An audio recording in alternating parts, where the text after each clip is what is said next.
Alright, we're making Everclean housings, and we have two operations here. This is measuring.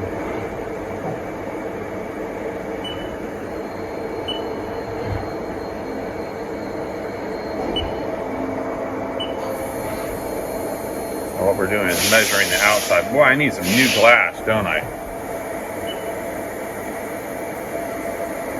So this measures the outside of this housing to pick up the exact center line.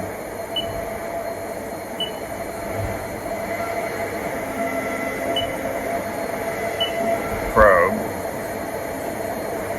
And this allows us to know we're exactly on center.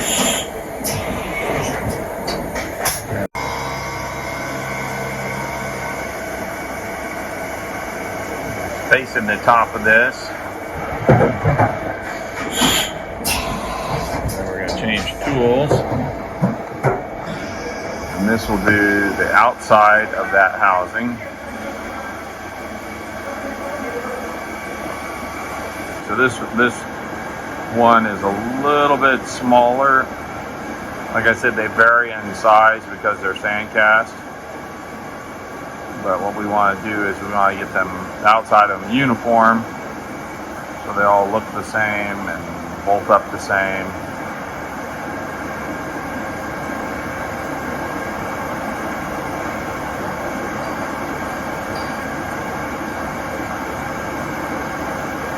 That's the challenge to working with sand castings, is that there's variability in the part, and you have to accommodate that in the program, or you'll end up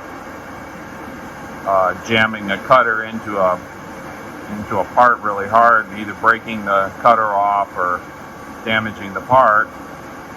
So when we program these, we take that all into consideration, and then the casting guys can just make us crazy, because one batch will run a little on the big side, the next batch on the small side. And part of the reason why is that when the mold is pushed down into the sand, if they wiggle it a little bit side to side, then that part gets a little bit bigger.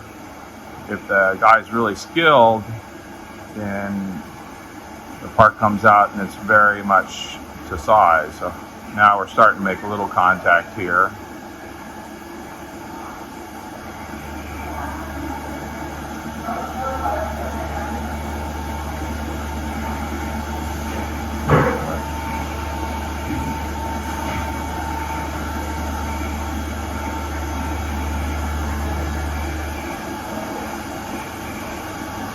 A fairly clever fixture that we came up with for holding this housing. There's basically three operations that it takes to do this, to make the part perfect.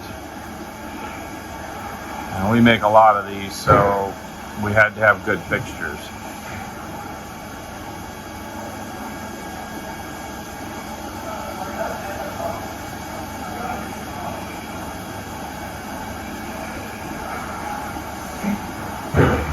I want to put some new plexiglass. Well, it's not plexiglass, it's like Lexan in these windows, because it gets etched over time as chips hitting it.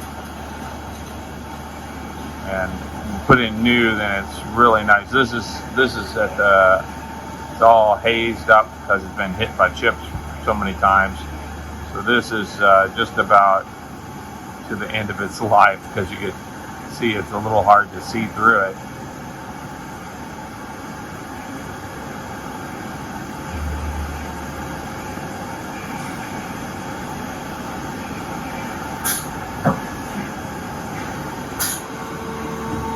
Now we're doing the edge. This takes the housing to length.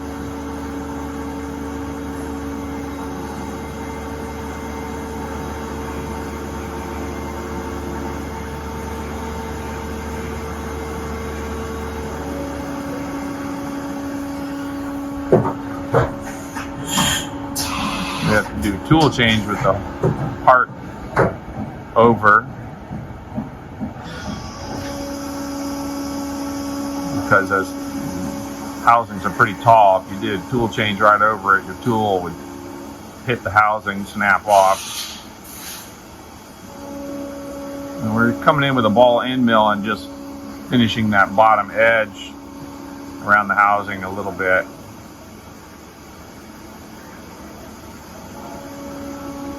We like to do as much work on it in the machine, so when we do the final hand work on it, little hand grinding to deburr it and stuff, that we're doing as little as possible.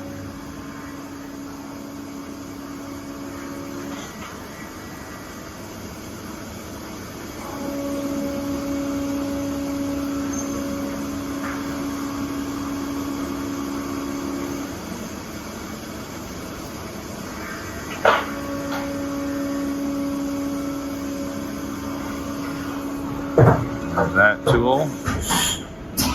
Now we're going to go down deep inside this unit. This has got really close clearance, you can see. So we're cutting that top of that interior dam. That dam basically is what keeps the oil from coming over and going inside of the motor. And what we do is we machine this so that we can put that blocking plate on it, and it helps eliminate any splash.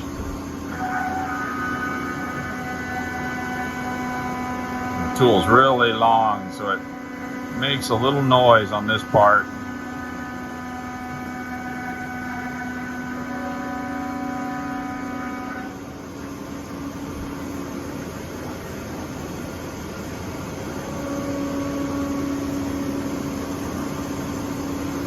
You see, we don't have a lot of clearance in there.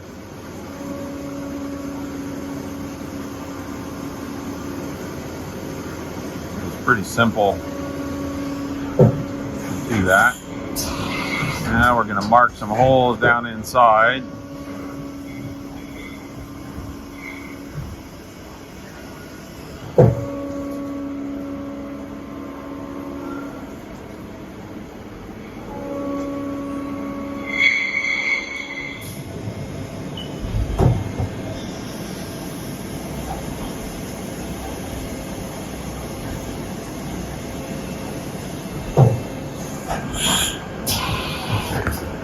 Now we're going to come in and drill the holes.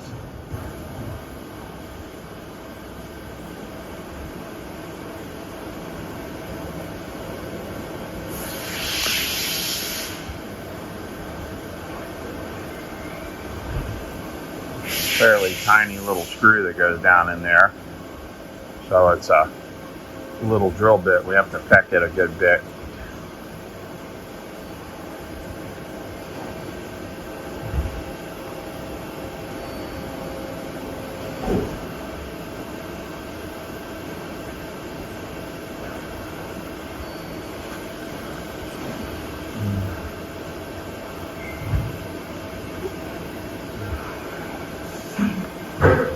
Now that's the fourth hole there. And we're going to come back and tap them next. It's a little tricky getting enough coolant down in that housing. So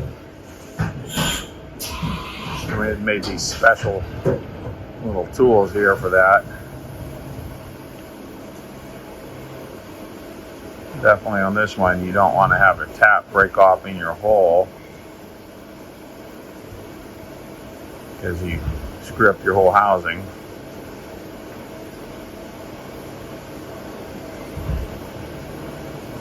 And a tap that small is pretty much impossible to EDM it out.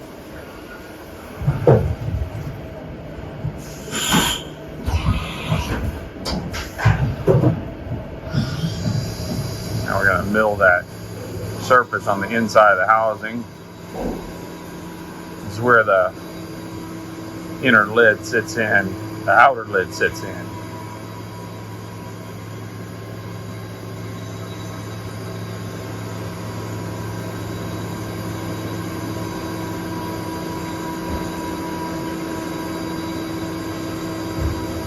makes the inside concentric with the outside, because there's some variability again in the thickness of the casting.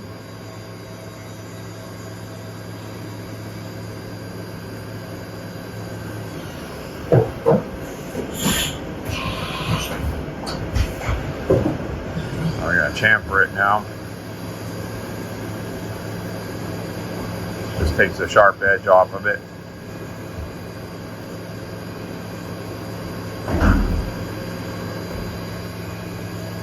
Makes it nicely beveled, so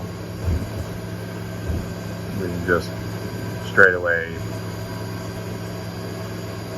get it to powder coat.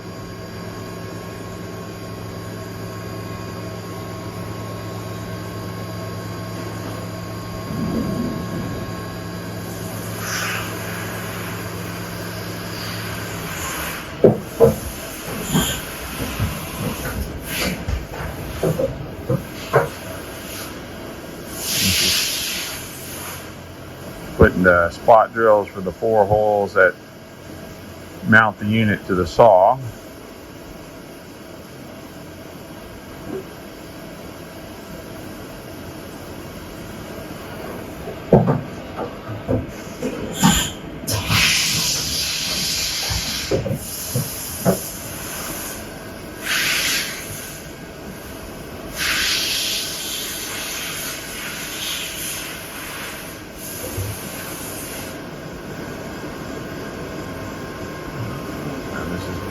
Drilling for the tap hole.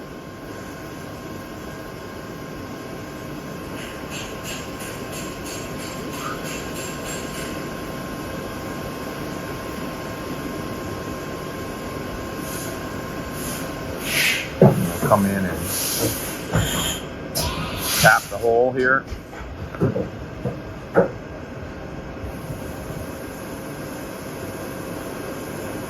That could run a lot faster.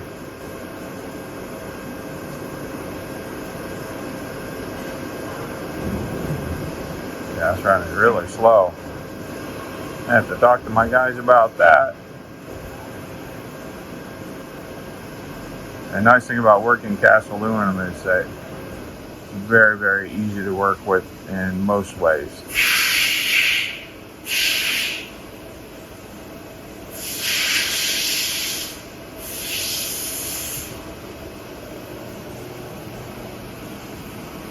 Come on.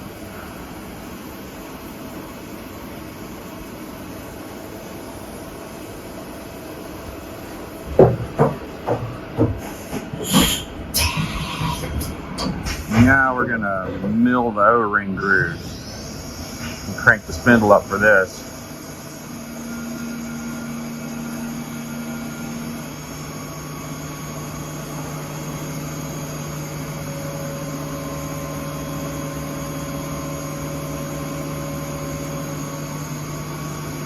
Now this is the most important features in the base of this. We use O-ring seals on this, which makes it really, really trouble-free when you install it, because O-rings are always making a good seal.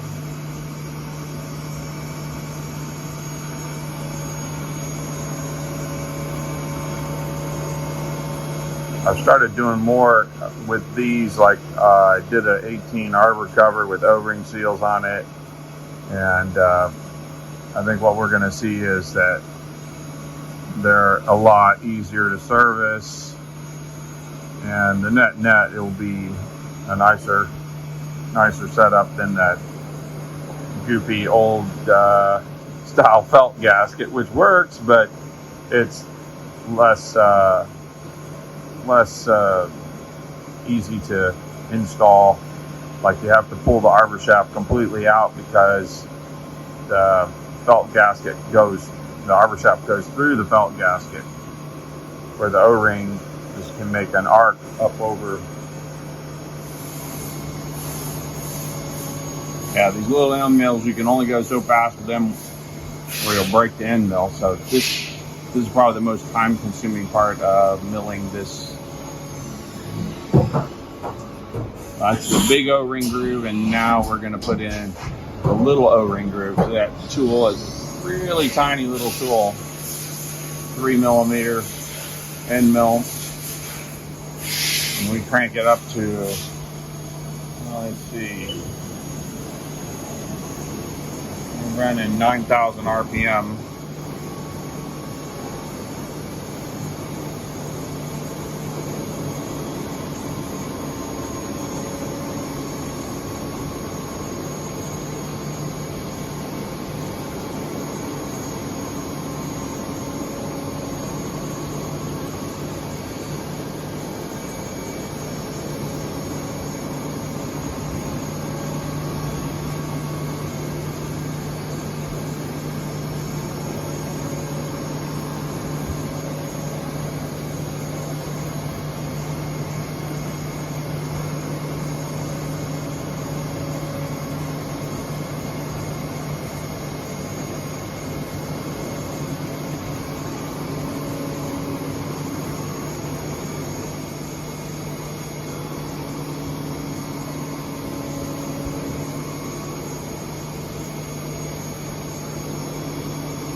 All right, I think this is the last O-ring hole. I can't tell. Maybe one more after this.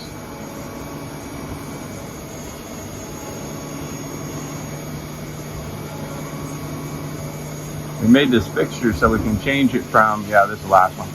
This fixture allows us to change, it has this big plate. So when we set the part, we have these plates that bolt to the housing. So everything's located onto that. And then we can set OP2, which goes on this fourth axis, and OP3, which stands vertically. OP3, we're putting the screw holes in the top. We're cutting the inside of the rim and doing the holes down inside. Operation 2 is doing all the O-rings, the flange, the mounting flange, and what we're doing right now, which is chamfering the O-ring groove so there's no sharp edges, so when you go to install it, it doesn't cut a little nick in the O-ring or anything.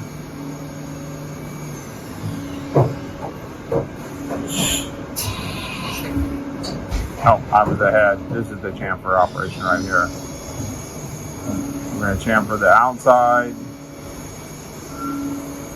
It just saves the hand work when you do this. Chamfer the outside, and then we'll chamfer all the O-ring grooves.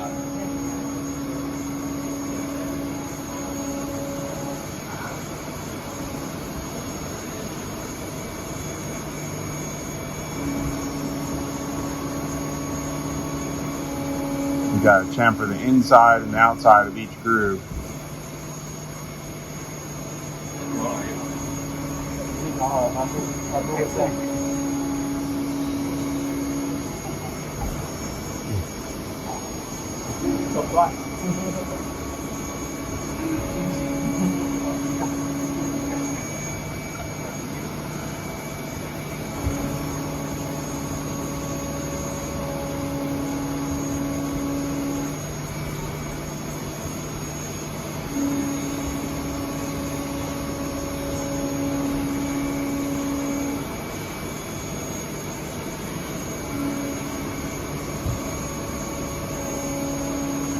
Now it's doing the big O-ring groove. Go around the outside, and then it's going to come around the inside. Now I want to get some cameras mounted inside my machine, because those would be a little bit better than this, because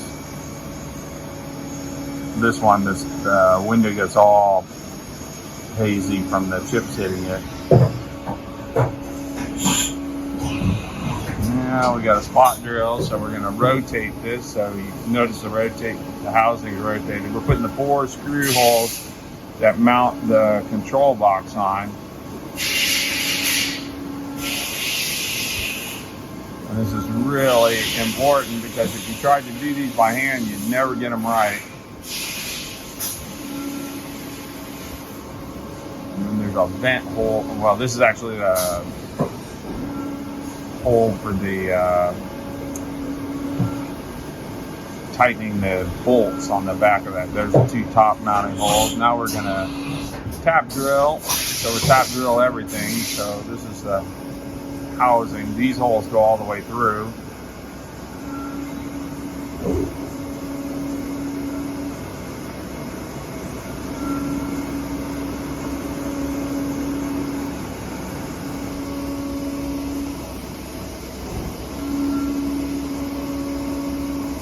Now the other two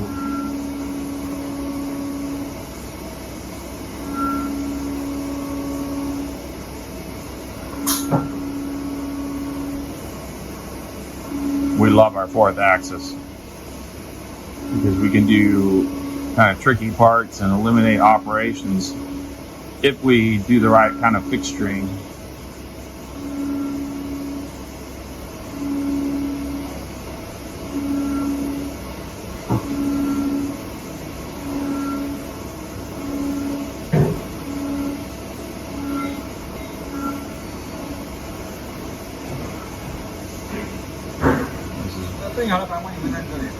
Drilling the holes in the top of the housing for the lid screws, and then we will tap things next. So we pull our tap out here, tap these two, well actually 4, these 4.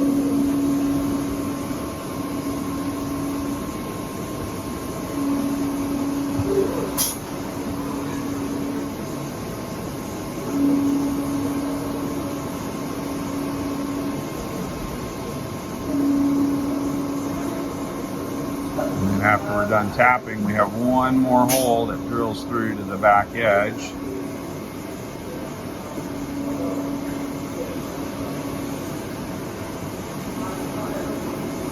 And when you get down to the end of this, this is when you don't want to break a tap, particularly in these holes, because there's not really an easy way to get it out. We got one more hole. This is a hole for the tightening the screws on the back of on the inner drum when you put the drum into the Everclean. I changed the design. Before it used to have this plug in it, and I resolved that I could make a channel that then is isolated from the oil path, and then be able to go through that and tighten the set screw and eliminate the plug and another potential place where it could leak. And it actually is a simpler machining too. Always looking for ways to improve.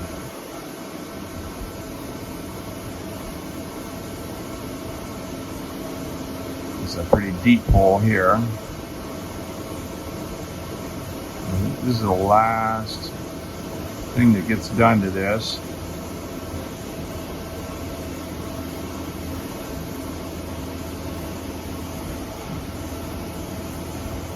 Blanco, Mama. Yeah. You on one.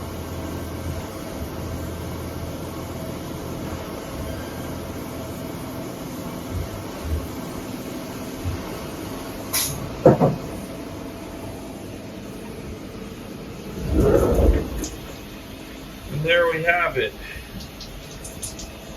We have an Everclean housing that is completely machined.